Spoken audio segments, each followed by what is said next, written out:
Kumar. I'm the executive director of the Growing Club, and today I'm going to be talking to you about one of our primary projects, which is called Farms, and it is a community-scale urban farm based in Pomona. And we've been trying to develop a model that is replicable, sustainable, and community integrated, so that we can encourage more people to start urban farms, more people and more organizations to start urban farms in our community and around the country. So I'm going to give just a brief background about myself.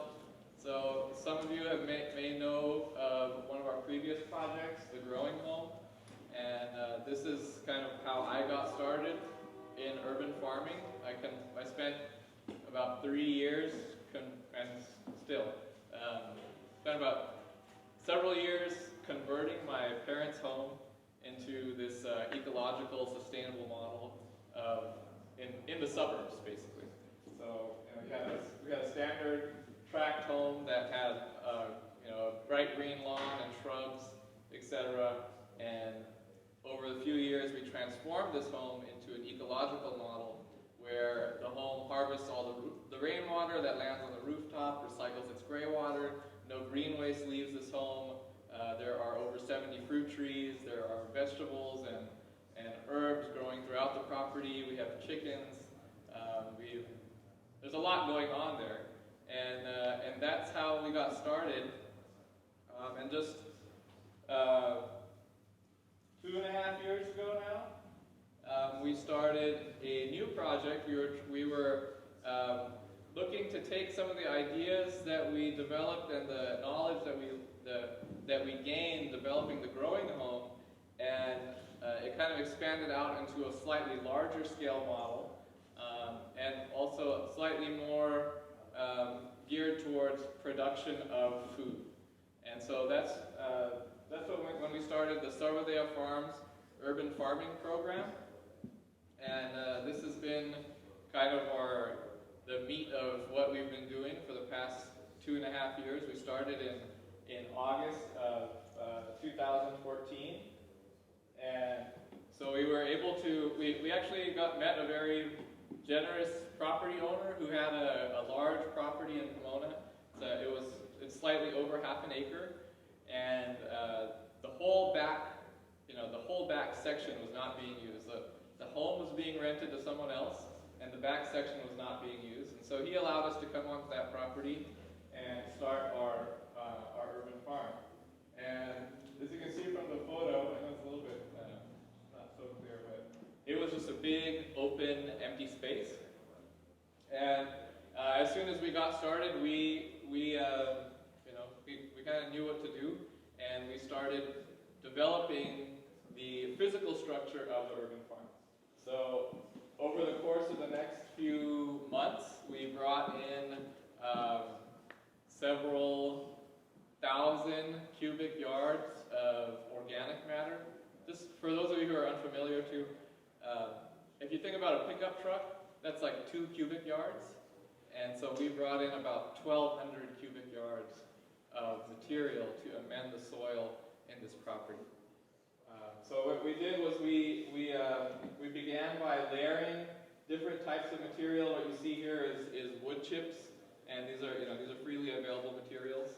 So wood chips laid down across the entire property, and then these are huge mounds of horse stable manure. Again, free materials that otherwise would end up in landfill, and spread those across the entire property.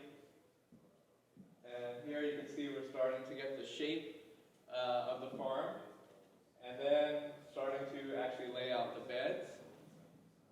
And then this is happening in a pretty rapid timeline. So we started in August, and this image is probably from, I would say, November of 2014. And then just this is the next year, November 2015, and that's the farm that we have. So we got this land. We weren't really sure how we were going to use it. There weren't a lot of models for us to follow, so a lot of our work has actually been about developing the model. We knew that we wanted this urban farm, one, to, of course,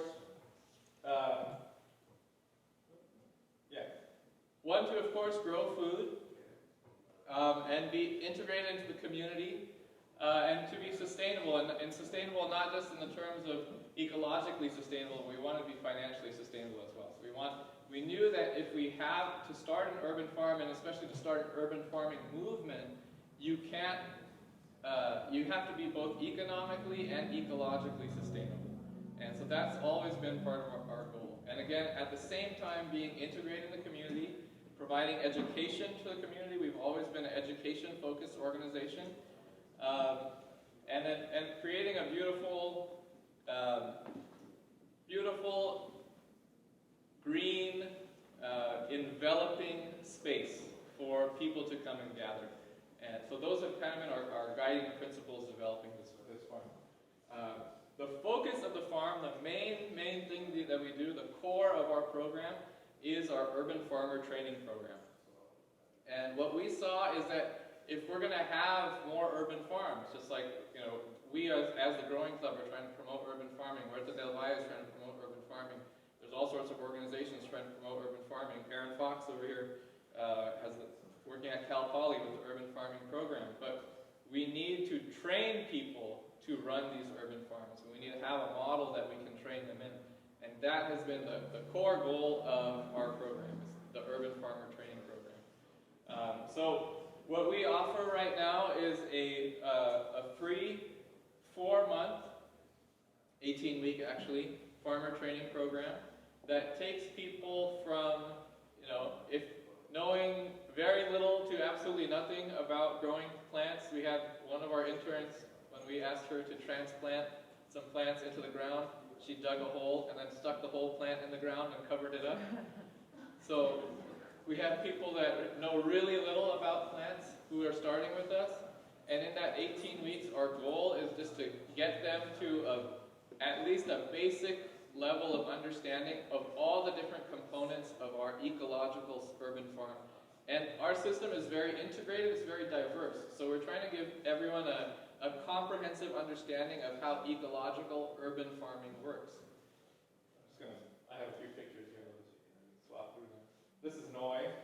He had a passion for gardening. He was into a lot of like plumerias, and he was growing pineapples at home, but he'd never really grown anything to eat. So he was really excited. This guy has never cooked in his life. He came to us and he said, Rishi, my whole life people have said, Noy, food. I've never cooked anything. And so he through the program, he started, once he started growing it, he started harvesting it, and then he started coming into us and be like, oh, hey, this Swiss chard, what do I do with it? And so we kind of give him some recipes, and he takes it home and he comes back, and he has this kind of funny way of describing things. He's like, Rishi, that Swiss chard, man, that was the best. I've never had anything like that in my life. Sorry, I kind of digress with my story. So our urban farmer training program, we're trying to make a very comprehensive program. So within the 18 weeks, the trainees have 3 6-week focus sections. So for 6 weeks, they're focused on managing the fields. So that means things from anything from harvesting to pest control, to gopher management, to trellising, to planting, to removing beds, to dressing beds with compost. So that the whole idea of taking care of what's in the field, that's one 6-week section in the training program. Another 6-week section in the training program is all about nursery management. So we grow all of our plants on the farm from seed to harvest.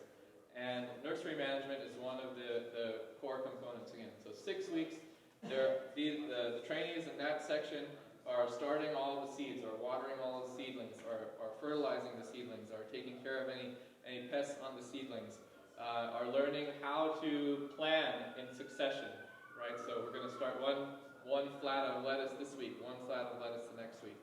And so that's their focus area. Sorry, I didn't organize these photos along with my talk very well, but here's some more photos.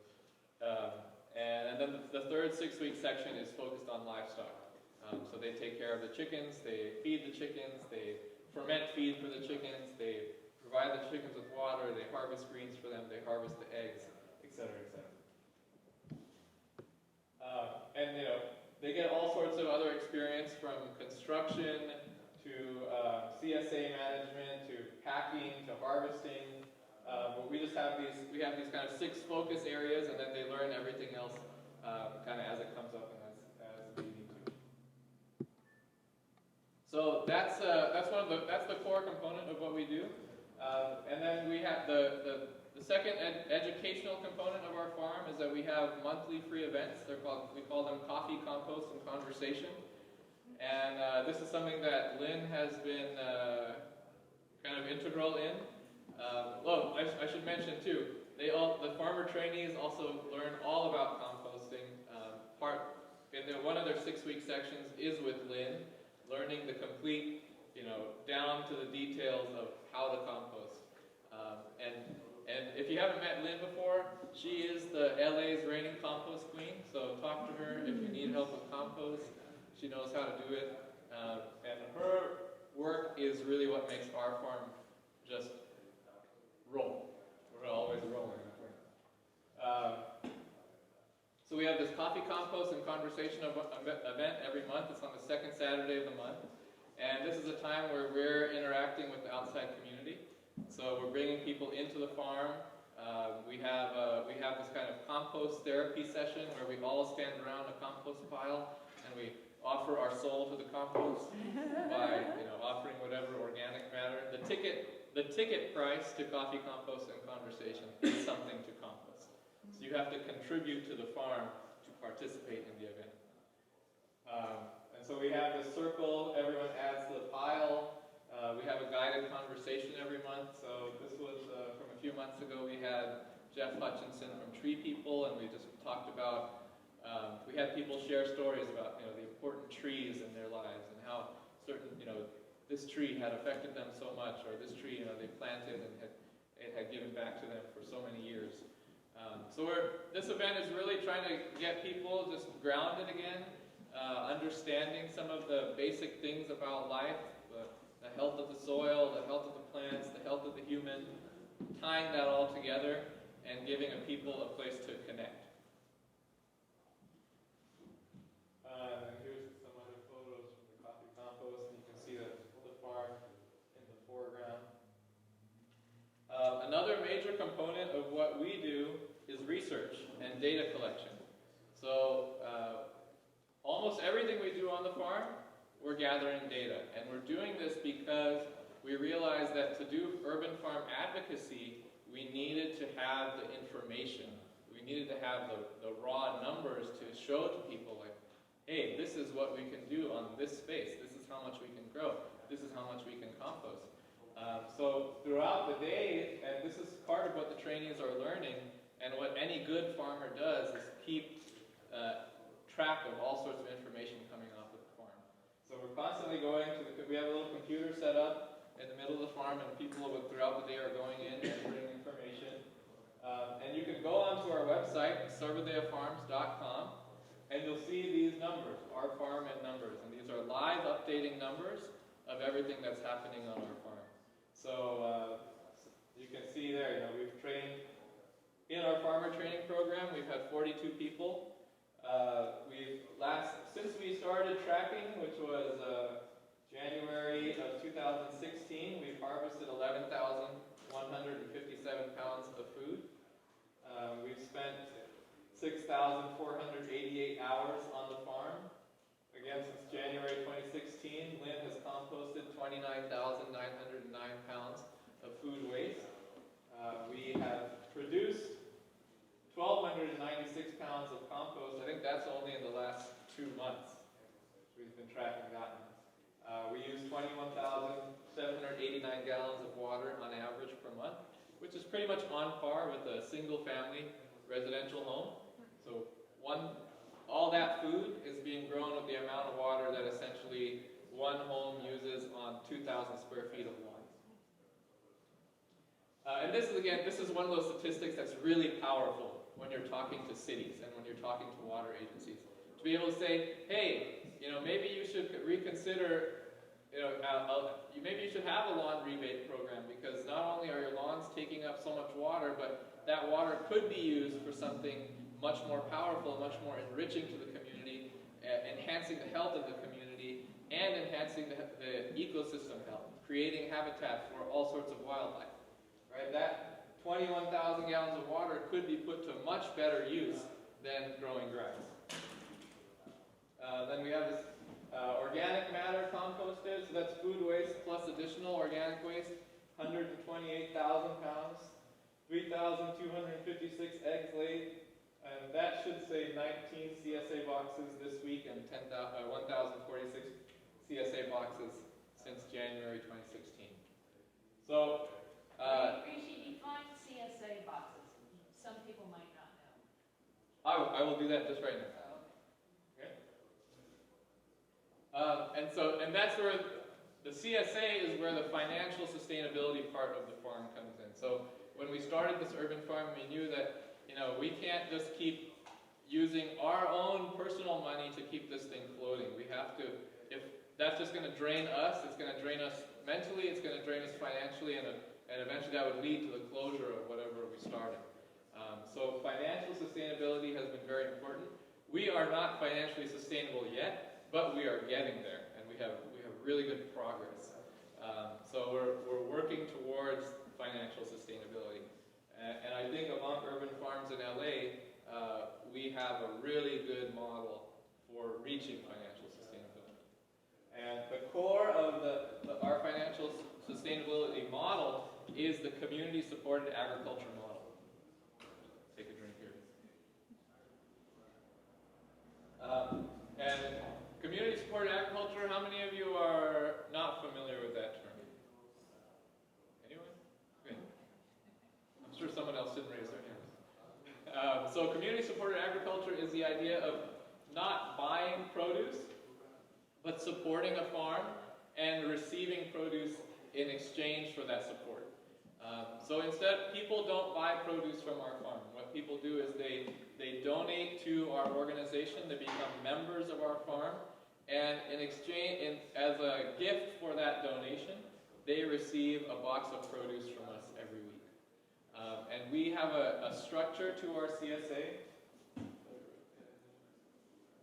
So we have a structure to our CSA, which is that we offer two different size CSA or two different levels of CSA membership, small CSA membership and a large CSA membership.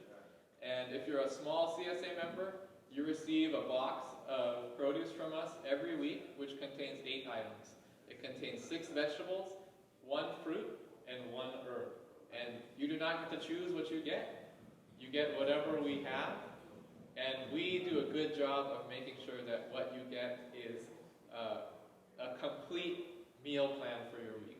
So if you're going to get 8 items, and 6 of those are vegetables, well then 2 of them are going to be like hearty, kind of meatier root vegetables or fruit vegetables, and you're going to get plenty of greens, and you're going to get a nice herb to complement that, and you're going to get 1 fruit for the week.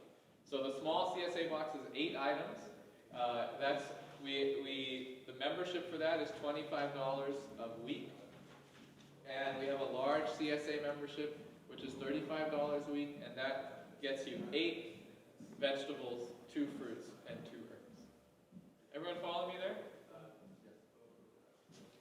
So currently, we can support up to about 25 CSA members per week, and that's with our current system. We're still adding, and so we have this goal of, by the end of this year, being able to support 35 CSA members a week. We started last year, in 2015, we were supporting about 8, and then we went up to 20, and we went up to 25, and now our goal is to go up to 35. And I'll leave you to do the actual math here. But so last year we delivered 1,040 CSA boxes. The average member donates $28 per week. and this provides the majority of the funding for the farm. I would say probably 80 to 90% of the funding for the farm comes from this CSA.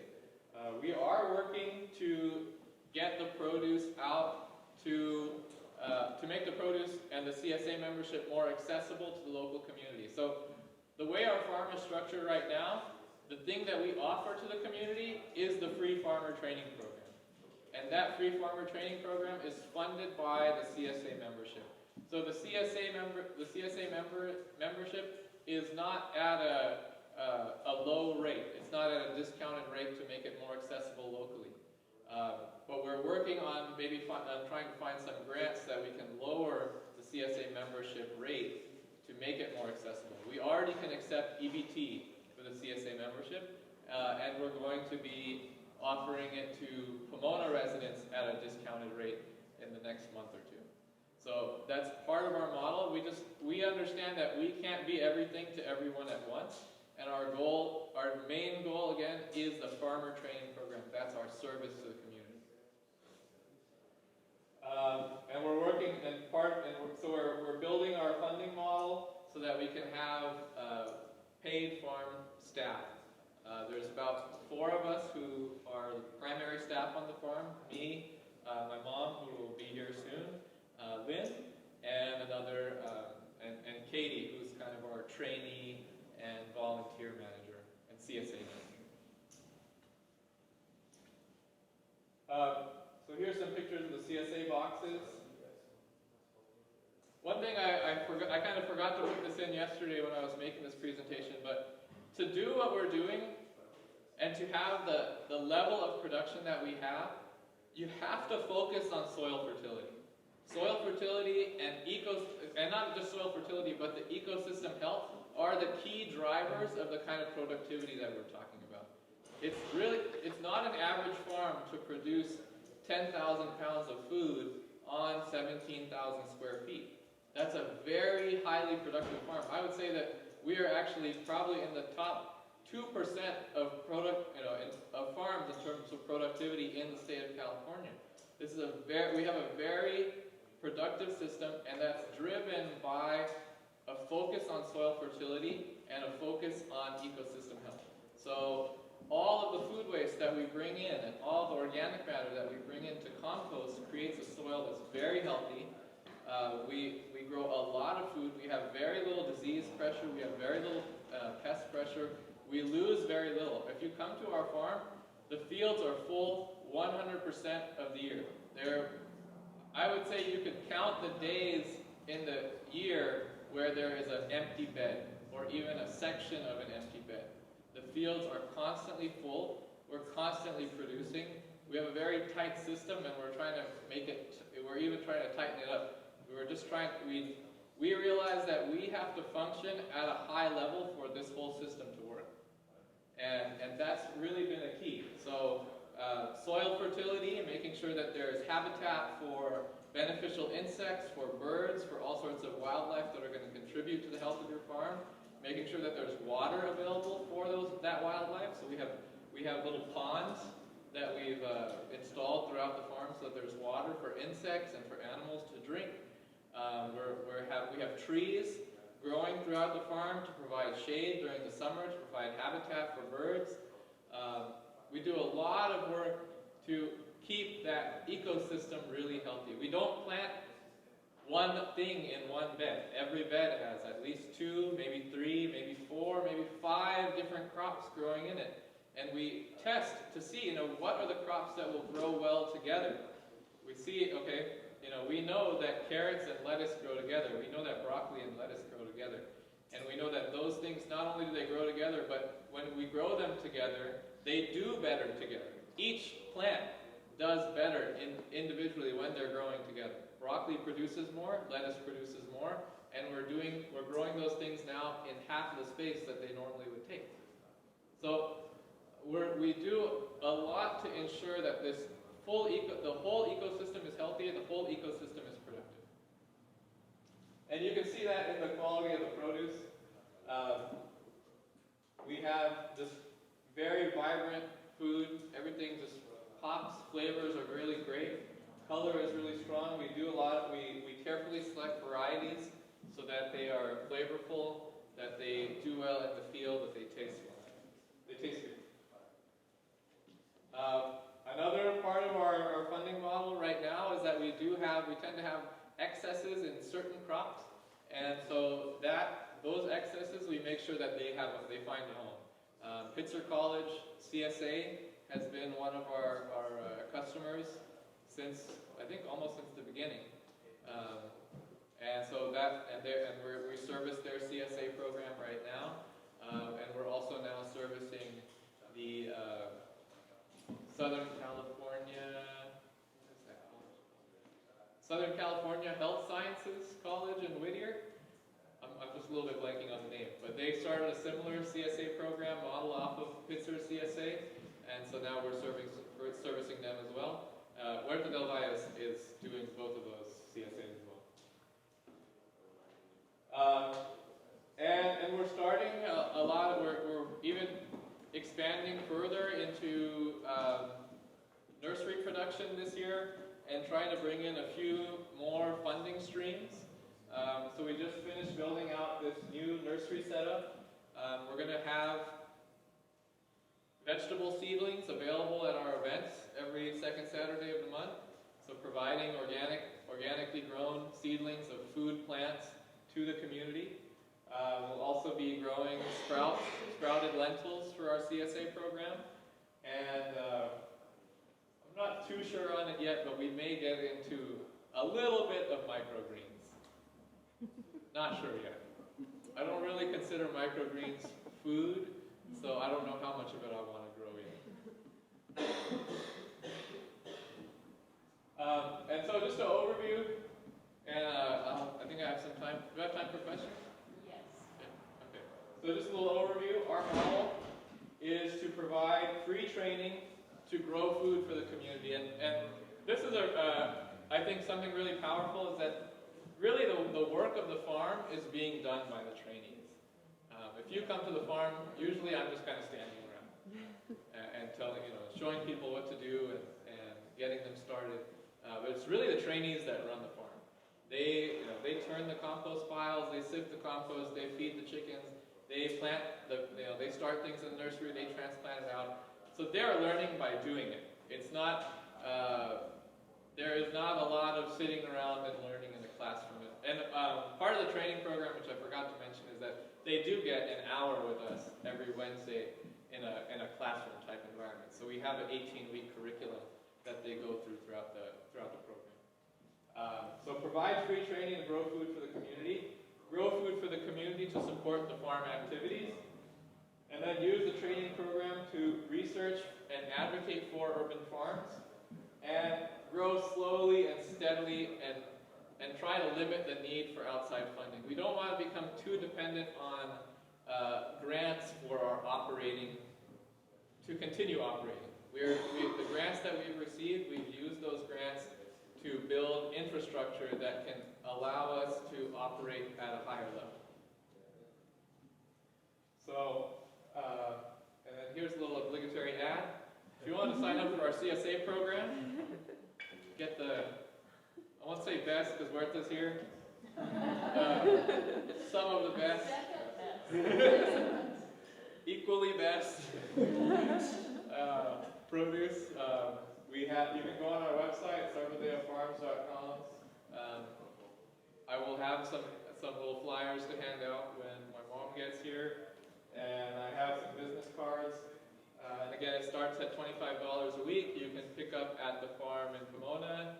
You can pick up at my parents' house in Diamond Bar. And we do local delivery in this area for a small fee.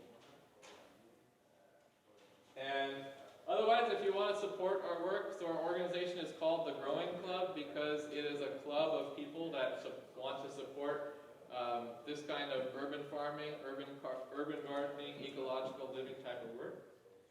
So if you go onto our website, thegrowingclub.com, you can sign up as a Growing Club member. There are obviously some benefits to being a Growing Club member. We have membership starting at $6 a month, and members are, again, part of our funding stream, and they support all of the work that we do, not just work on the farm, but other educational activities, videos that are on our website, etc. Okay? So thank you.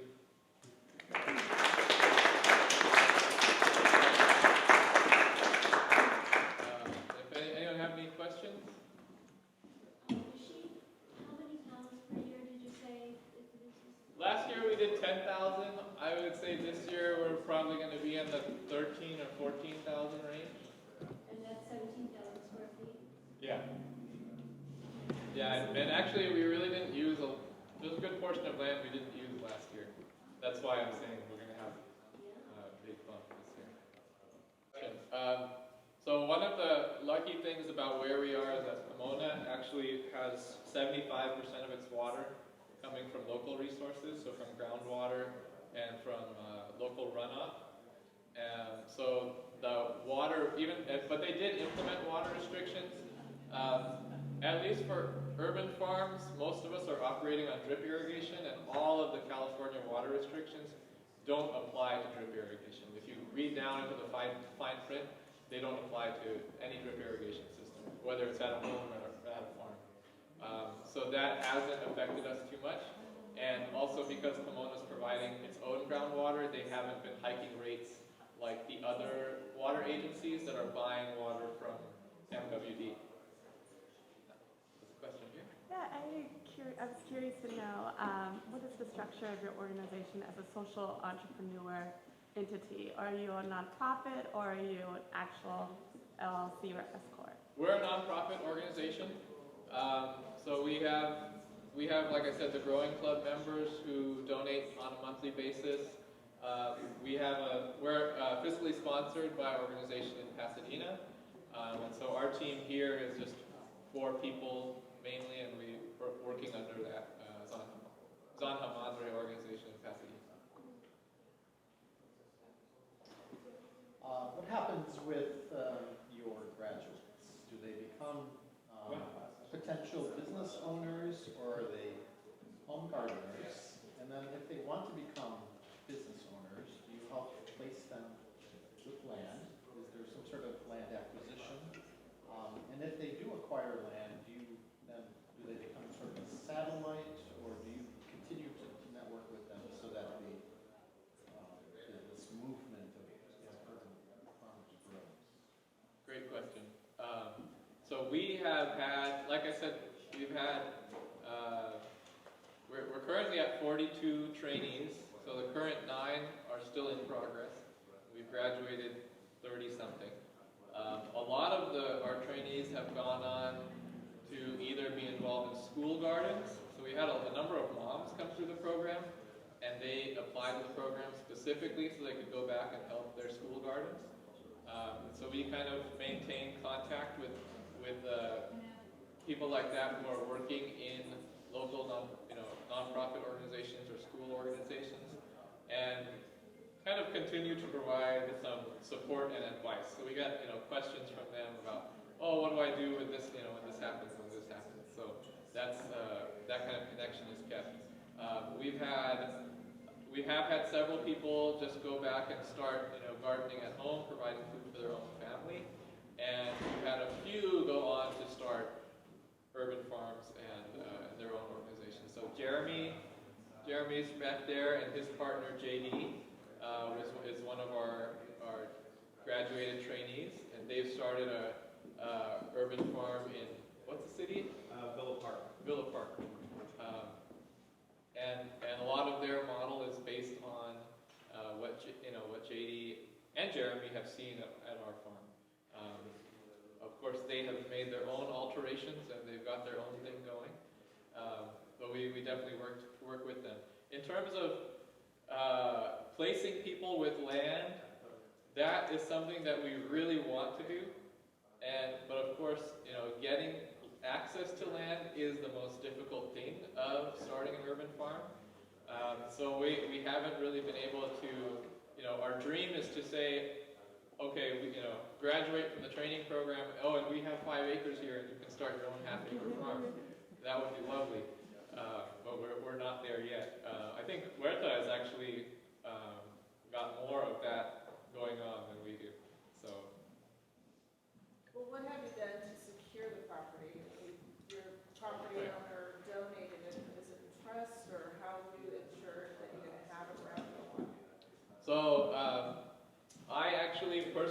purchased the property earlier, or in August of 2016.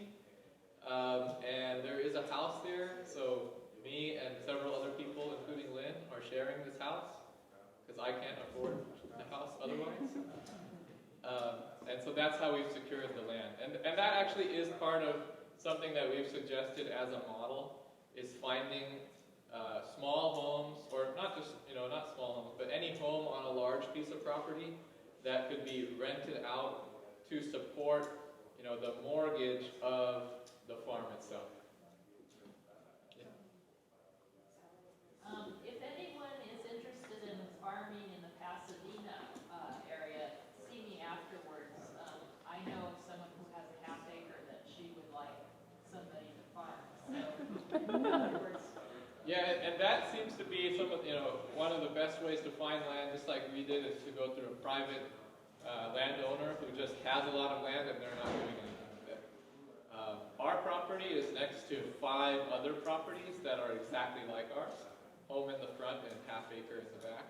So we've been trying to form relationships with the neighbors and see if we can open up some of those properties to farming as well. It's just a slow process because some people don't eat vegetables. So if we're at a training program, is it only within the county that you accept people, or? We have no restrictions on who we accept, but the application process has become more and more competitive. So, the first time we did it, we had 6 applicants and we accepted 6 applicants.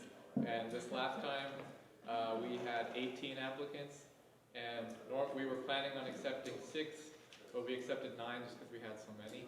And we're expecting that to keep kind of going in that direction. So we're hoping that, more people could start models like ours so that we're not the only ones providing training in the area. Because there is a limit to how much we can do. I have over half an acre, and like I said, it's a blank slate. I took out all the grass from the front yard and planted native plants, and so now I have the whole backyard for that. And many neighbors have over an acre that they're not doing anything on, nothing. Well, then you came to the right place. Rishi, so I know you now own the property, but can you speak a little bit about that process of the search originally, and how you went about it, what went towards it? Yeah, I think this is, in terms of finding the property, Eli's asking me how do we find the property. I definitely had a little leg up here, because by the time that we were searching for land, I knew tons of people that I could ask for land. And so when we were thinking about starting an urban farm, I was just saying hey, do you have land? Hey, do you have land? Hey, do you have land? Do you have land? And I had thousands of people to ask this question to, and one got a hit. So that's one place where I don't think I can offer too much advice. We got lucky. Rishi has a follow-up to Dan's question. You talked about sort of 2 of the primary goals being training future urban farmers and financial sustainability. Mm-hmm. So are the trainees learning business skills and financial sustainability through the program? We're trying to get more into that. Realistically, in 18 weeks, there's only so much we can get through with them. There's certain interns currently that, they graduated, and now they're staying on with us. And so in that process of staying on, we're kind of getting more of that other information. A lot of people are coming to us with very little, hands-on urban farming knowledge. So in that 18 weeks, we're really focusing on that. There's one class, one Wednesday, 1-hour class where we talk about the business model or the funding model and how that works for the farm. But we can't go too in-depth into it in that much time. We are actually we're considering extending the training program to 6 months, which means there would just be 2 classes a year. And that would give us more opportunity to go into that. And also make it a little bit easier for us to manage. Just a lot of, in 4 months to just your head starts turning over before the people do. So the training program is kind of a full-time, Monday through Friday. Oh, good question. Yeah, the training program schedule. So we actually operate this farm on 3 half-days a week. So we're there Monday 8 to noon, Wednesday 7 to noon, Friday 8 to noon. Me, my mom, Lynn, and Katie are maybe there an hour, hour and a half more than that. But that's all the time that we're on the farm. And that's all that the trainees are just there until noon those 3 days. So it's 13 hours a week for them. And then they have homework assignments. They have to write a blog entry. There's readings to do. And then we sometimes ask them for like research assignments.